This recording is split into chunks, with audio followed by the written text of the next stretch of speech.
نحمده ونصلي ونسلم على رسوله الكريم اما بعد. مناجات مقبول مشہور ہے، حکیم الامت تھانوی رحمۃ اللہ علیہ کی کتاب ہے، اس میں دعائیں لی ہے حضرت تھانوی قدس سرہ نے قرآن کریم سے، احادیث نبویہ سے اور روایات سے، صحابہ کرام سے بعض. لیکن وہ صحابہ کرام کی دعائیں در حقیقت وہ گویا کہ وہی ہیں بعینہ، یا چونکہ حضور علیہ الصلاۃ والسلام سے زمانہ قریب صحبت یافتہ ہے تو وہی مضامین قریب قریب ہیں اس میں، اس لیے ان کو جمع فرمایا. اس رسالے سے آپ حضرات کی خدمت میں کچھ پڑھ کر سنا رہا ہوں، چونکہ بہت جامع اور مانع ہے، مختصر ہے، تھوڑے وقت میں ہو جائے گا، جامع اور مانع ہے، اس لیے جی چاہتا ہے اللہ کے در کا منگتا بننا، سائل بن جانا، دعاؤں کی عادت پڑ جانا، دعاؤں کا معمول ہو جانا.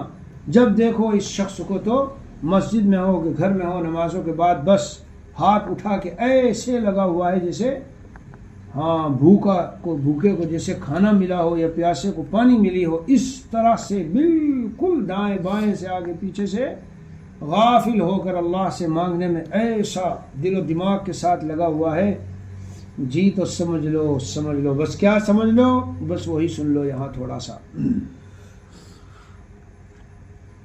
بسم اللہ الرحمن الرحیم. الحمد للہ الذي جعل الدعاء لرد القضاء والصلاة والسلام على سيدنا محمد الذي علمنا ما نتقي به البلاء وعلى آله وصحبه الهادين إلى ما نخرج به عن كل عناء وعلى علماء أمته وأوليائه أولياء زمرته الذين بذلوا جهدهم في جميع أسباب الشفاء عن كل داء.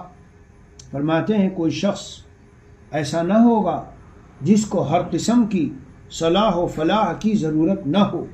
میں ذرا شرح نہیں کروں گا زیادہ. کوئی شخص ایسا نہ ہوگا جس کو ہر قسم کی صلاح و فلاح کی ضرورت نہ ہو. اسی لیے اللہ تعالیٰ نے دارین یعنی دونوں جہان کی فلاح و صلاح کے واسطے اسباب کثیرہ یعنی بہت سارے اسباب، ابواب متعددہ موضوع فرما دیے، مقرر فرما دیے کہ اہل حاجت یعنی ضرورت والے ان سے مدد لیں اور عقاب و مہالک سے نجات پائیں، ہلاکت کے جو راستے اور اللہ کی سزا کے اور عذاب کے ان سے نجات پائیں. ان اسباب مذکورہ میں سے بجز دعا کے علاوہ جتنے اسباب ہیں ان کے مسببات یعنی ان اسباب سے وجود میں آنے والی جو چیزیں ہیں وہ خاص خاص امور ہیں. چنانچہ اسباب طبعیہ سے مراد جیسے مثل زراعت و تجارت و وغیرہ، یہ ان کے اصلی مقصود دنیاوی فلاح کو بنایا گیا. گو بواسطہ معین دین بھی ہو، اور اسباب شریعہ مثلا روزہ، نماز، حج وغیرہ ان کا اصل مقصود بالذات فلاح دینی کو ٹھہرایا گیا. یعنی مطلب نماز روزہ کرو گے تو جنت ملے گی، یہ بتایا گیا، اور زراعت، کاشت اور ملازمت، تجارت وغیرہ کرو گے تو آپ کو مال وغیرہ ملے گا. لیکن فرماتے ہیں کہ جہاں دنیاوی اور اخروی یہ چیزیں ہیں اس پر نتیجہ ویسے بھی مرتب ہوتا ہے. آخرت میں جنت ملے گی تو دنیا میں بھی اس کی کچھ جزا ملتی ہے. فرماتے ہیں آگے چلو، گو بالفرض دنیا بھی ہو، مگر صرف دعا ایک ایسی چیز ہے کہ فلاح دین و فلاح دنیا دونوں کے لیے برابر، حضرت کے الفاظ بالمساوات، برابر ایک مرتبے ایک درجے میں مشروع موضوع ہے، جس سے بوجہ اس جامعیت کے اس کی وقت و عظمت ظاہر و باہر ہے. اس لیے قرآن مجید و حدیث شریف میں نہایت درجہ اس کی ترغیب و فضیلت تو تاکید جا بجا وارد ہے. چنانچہ ارشاد فرمایا اللہ تعالیٰ نے، اب غور سے سنتے جانا، دعا کرو مجھ سے میں قبول کروں گا. اور ارشاد فرمایا حضور صلی اللہ علیہ وسلم نے، بڑی عبادت تو دعا ہے. اور ارشاد فرمایا جس شخص کو دعا کی توفیق ہو گئی اس کے لیے قبولیت کے دروازے کھل گئے، اور ایک روایت میں ہے کہ رحمت کے دروازے کھل گئے. اور فرمایا کہ اللہ تعالیٰ سے کوئی چیز نہیں مانگی گئی جو عافیت کے مانگنے سے زیادہ محبوب ہو. بچوں دل دماغ میں رکھ لو، یہ شرح ہے میری، یہاں لکھا نہیں ہے. صلی اللہ دارین کی عافیت. میرے عزیزو، گھومنے پھرنے کے بعد پتہ چلے گا لوگ کسی بیماریوں میں پریشان، نہ جینے میں جینا ہے اور نہ مرنے میں ایسے سسکیاں لے رہے ہیں، ہائے ہائے ہائے۔ اس لیے اللہ سے یہ بھی مانگا کرو، دنیا جہان دونوں کی، آخرت کی۔ فرمایا کہ جی کوئی چیز اللہ سے نہیں مانگی گئی جو عافیت کے مانگنے سے زیادہ محبوب ہو۔ اس سے معلوم ہوا کہ دنیاوی حوائج مانگنے کا بھی حکم ہے۔ اور ارشاد فرمایا کہ قضا کو صرف دعا ہٹا دیتی ہے، اور ارشاد فرمایا کہ احتیاط و تدبیر سے تقدیر نہیں ٹلتی، اور دعا نازل شدہ بلا سے بھی، جو مصیبت آ رہی ہے، جو آ چکی رافع ہے، اسے ہٹا دیتی ہے، اور اس بلا سے جو بھی نازل نہیں ہوئی آ رہی ہے، چلی آ رہی ہے، اور کبھی بلا نازل ہوتی ہے اور ادھر سے دعا پہنچ کر اس سے ملتی ہے، اور دونوں میں قیامت تک کشتی ہوتی رہتی ہے۔ تو آپ تو بچ گئے، آپ بچ گئے۔ آپ کی بدن، آپ کی زبان سے جو دعا نکلی وہ جا کے فضاؤں میں جی راستے میں آنے والی بلا سے ٹکراتی رہی، آپ محفوظ ہو گئے۔ تو یہ کیسے سوچ سکتے ہیں ہم کہ ہماری دعا قبول نہیں؟ ہماری دعا قبول، یہ کیسے سوچ سکتے ہو؟ چلو آگے۔ آئے ہے کیسی پیاری پیاری باتیں ہیں، اور ادھر سے دعا پہنچ کر اس سے ملتی ہے، اور دونوں میں قیامت تک کشتی ہوتی ہے۔ اور اس سے معلوم ہوا کہ دعا تمام تدبیروں اور احتیاطوں سے بڑھ کر مفید ہے، اور یہ بھی معلوم ہوا کہ قبل مصیبت بھی دعا کرتا رہے، اس کی برکت سے مصیبت آتی نہیں۔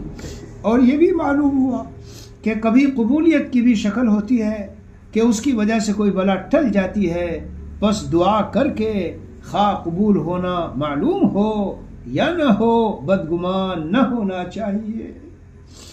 اللہ تعالیٰ سے کسی نے کوئی چیز مانگی اور اللہ قبول نہ کرے، یہ نہیں ہوتا۔ آگے سنو، پیاری پیاری باتیں ہیں، اس لیے مضمون سنا رہا ہوں۔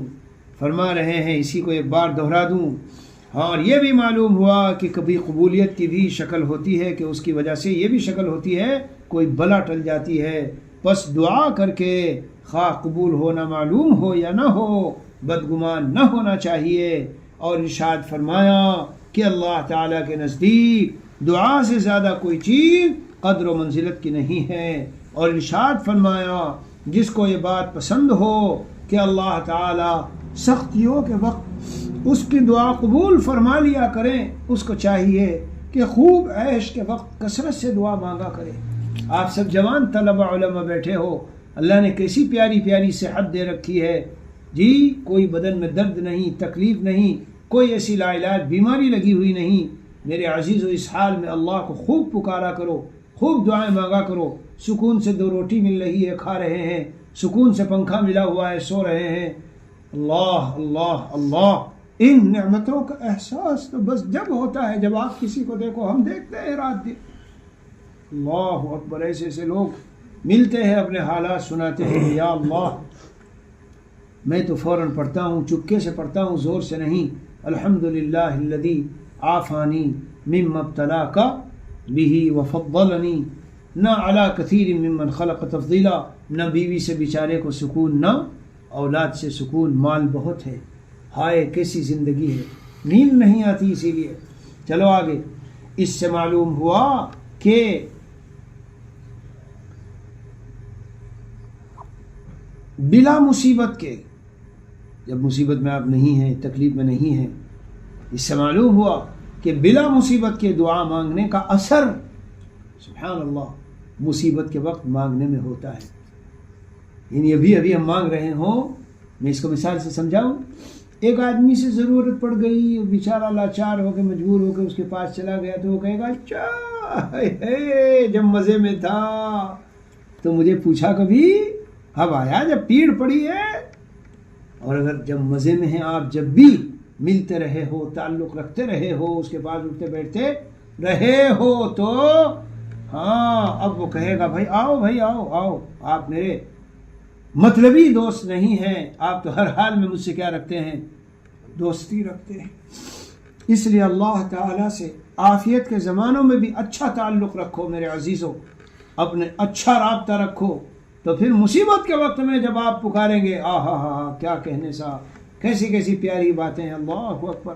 اور ارشاد فرمایا کہ دعا مسلمان کا ہتھیار ہے اور دین کا ستون ہے اور آسمان و زمین کا نور ہے، اور حضور اکرم صلی اللہ علیہ وسلم کا ایک بلا زدہ مصیبت زدہ قوم پر گزر ہوا، آپ نے ارشاد فرمایا کہ لوگ اللہ سے دعا کیوں نہیں مانگتے، دیکھ لو، اور ارشاد فرمایا کہ کوئی ایسا مسلمان نہیں جو دعا میں اڑ جائے اور پھر اس کو عطا نہ ہو۔ اللہ اکبر، یہ مضمون میں نے رمضان میں بیان کیا ہے۔ میں نے کہا دعا مانگنا نہیں سیکھتے تم، دعا یوں نہیں مانگی جاتی ہے، کہتے ہیں یا اللہ جاؤں گا نہیں جب تک آپ کے در سے نہیں ملے گا، اور یہیں سے لوں گا، کہیں نہیں جاؤں گا، کسی اور در پہ بالکل نہیں جاؤں گا، چھوڑوں گا نہیں آپ کے در کو، یہ ہے اڑ جانا۔ اللہ اکبر، کیسی پیاری باتیں ہیں۔ پھر اس کو عطا نہ ہو، خاص سر دست اس کو دے یا آئندہ کے لیے جمع کر دیں۔ اس سے معلوم ہوا کہ دعا قبول تو ضرور ہوتی ہے، مگر صورتیں اس کی مختلف ہوتی ہے، کبھی وہی چیز مل جاتی ہے اور کبھی اس کے لیے جمع ہو جاتا ہے، اور اوپر معلوم ہو چکا ہے کہ کبھی اس کی برکت سے بلا ٹل جاتی ہے۔ غرض اس دربار میں ہاتھ پسارنے سے کچھ نہ کچھ مل کر رہتا ہے۔ غرض اس دربار میں ہاتھ پسارنے سے کچھ نہ کچھ مل کر رہتا ہے۔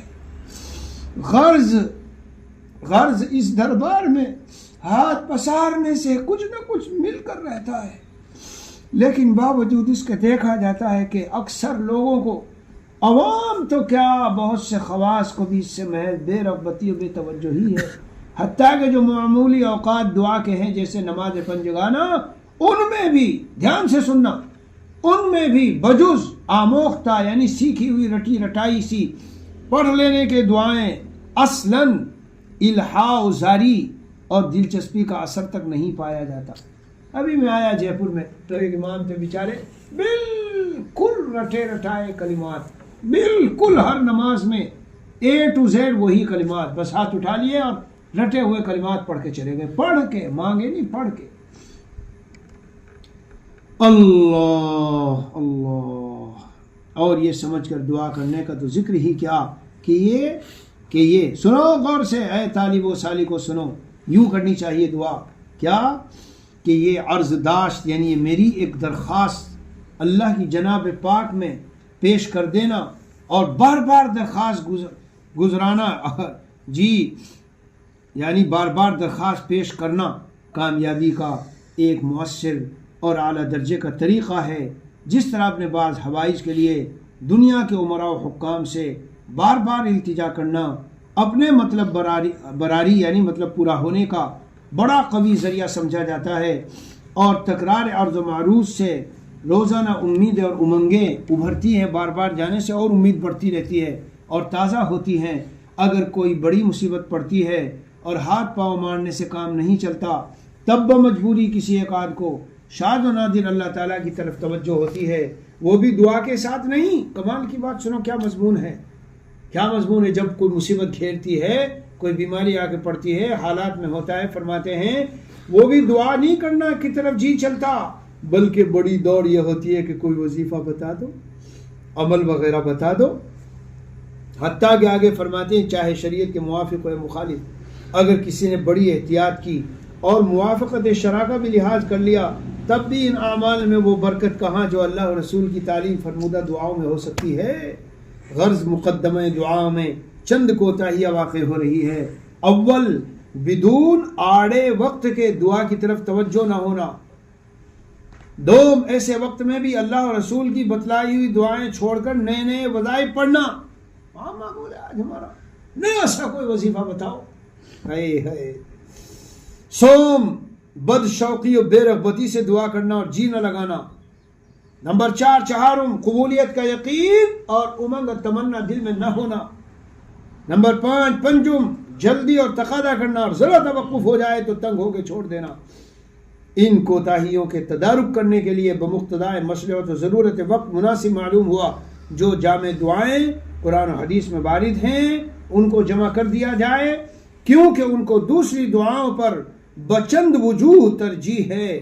اول یہ کہ جب خود حاکم مضمون عرضی کا بتلا دیتا ہے کہ اس طرح درخواست لاؤ، اس کی منظوری میں پھر کوئی تردد نہیں رہتا۔ اسی طرح جو دعائیں اللہ تعالیٰ نے بواسطہ وحی جلی یا خفی، یعنی قرآن میں حدیثوں میں خود تعلیم فرمائی ہیں تو بلا شبہ اقرب الی الاجابہ، یعنی قبولیت کے زیادہ قریب ہے۔ دوسرے نمبر پر ان دعاؤں میں جس قدر دینی اور دنیاوی ضرورتوں کی رعایت کی گئی ہے، اگر ہم لوگ قیامت تک بھی سوچیں تو ممکن نہیں کہ ایسے جامع مضامین خود اپنے ذہن سے تجویز کر سکیں۔ تیسرے، بعض اوقات مضمون دعا میں سوء ادب ہو جاتا ہے، بے ادبی ہو جاتی ہے، جس سے وہ دعا الٹی وبال جان ہو جاتی ہے۔ جیسے کسی صحابی نے صبر کی دعا کی تھی اور حضور صلی اللہ علیہ وسلم نے ارشاد فرمایا تھا، ارے تم نے تو بلا کی درخواست کر دی۔ ایک صحابی نے دعا کی تھی کہ اللہ جتنا عذاب مجھ کو آخرت میں دینا ہو بس یہیں دے دیجیے گا، سب یہیں ہو جائے۔ آپ نے تنبیہ فرمائی تھی اسی پر تو، ربنا آتنا فی الدنیا حسنہ وفی الآخرۃ حسنہ وقنا عذاب النار آیا۔ کیوں اللہ سے یہ نہیں مانگتے؟ اعلیٰ سے اعلیٰ دعا مانگو۔ اور جو مضامین ان دعاؤں میں منصوص ہیں وہ اس طرح کے خدشات سے منزہ و مبرہ ہیں۔ ہر چند کے افضل و اکمل طریقہ تو یہی ہے کہ وہ دعائیں بعینی انہی الفاظ سے پڑھی جائے جس طرح مختصر منقول ہے، مگر چونکہ عوام کی ہمت قاصر ہے اس لیے اصل دعاؤں کا اب اخیر حضرت نے پھر وہ بات فرمائی ہے، اگر اپنی اردو میں اور اپنی زبان میں ان کے ترجمے یاد کر لے اور ان کو پھر مانگ لیا کرے، پڑھ لیا کرے۔ بہرحال خلاصہ میں دعا کا بڑا قائل ہوں اور مجھے دعا کی سے بہت مناسبت ہے، اس لیے میں آپ کو بتاتا ہوں اللہ سے مانگنے کے علاوہ ہمارے پاس چارہ کیا ہے، اور اللہ کے در کو قوت و ہمت سے اور پورے قوت پختہ یقین کے ساتھ ہم مطلب کیوں نہیں، آپ یہ بتائیے کہ کیوں نہیں، یعنی کیوں نہ کھٹکھٹائے، یقین مطلب کیوں نہ رکھے۔ کیا اللہ کوئی عاجز کرنے والا ہے؟ اتنے گنہگار کو دے رہا ہو، کیا اللہ کے خزانے میں کوئی کمی آنے والی ہے؟ کیا اللہ ڈریں گے کہ میں اس کو دے دیا تو مجھے کوئی سوال کر لے گا کہ کیوں آپ نے اتنا سارا خزانہ اس کو دے دیا؟ یعنی یہ بتائیے کہ کیا ایسی چیز ہے کہ جو ہمیں امید سے روکے اور یہ دل میں خیال لائے کہ ہم کو اللہ نہیں دیں گے؟ اللہ تو دینا چاہتے ہیں بندے کو، جبھی تو کہا ہے مانگو میں دینا چاہتا ہوں، میں تو دوں گا۔ بس ساری تقریر کے بعد یہ ہے حرام مالوں سے بہت بچو، مشتبہ سے بہت بچو، ہوٹلوں کے کھانوں سے احتیاط رکھو، ان میں ایک طرح کی ظلمت ہے، ظلمت ایسے ہی رکھے رہتے ہیں، نظریں پڑتی ہے۔ اور ذبیحے کے معاملے میں تو چاہے کوئی دنیا میں مجھے متشدد کہہ دے، لیکن صاف بتا رہا ہوں ذبیحے کے معاملے میں جب تک احتیاط نہیں کریں گے تو غیر شرعی ذبح کیا ہوا گوشت پیٹ میں اگر چلا گیا تو یہ نہیں کہ مطلب میں نے تحقیق کی نہیں کیا جی میں جانتا نہیں تھا جی فلاں تھا، عند اللہ گناہ تو نہیں ہوگا لیکن دعائیں قبول ہونا کیا ہو جائیں گی؟ بند، وہ قبول نہیں ہوں۔ بس یہ ہماری باتیں پوری ہو گئی، مختصر سا ذکر کر لو۔ چلو کتنی دیر ہوئی بھائی اس میں؟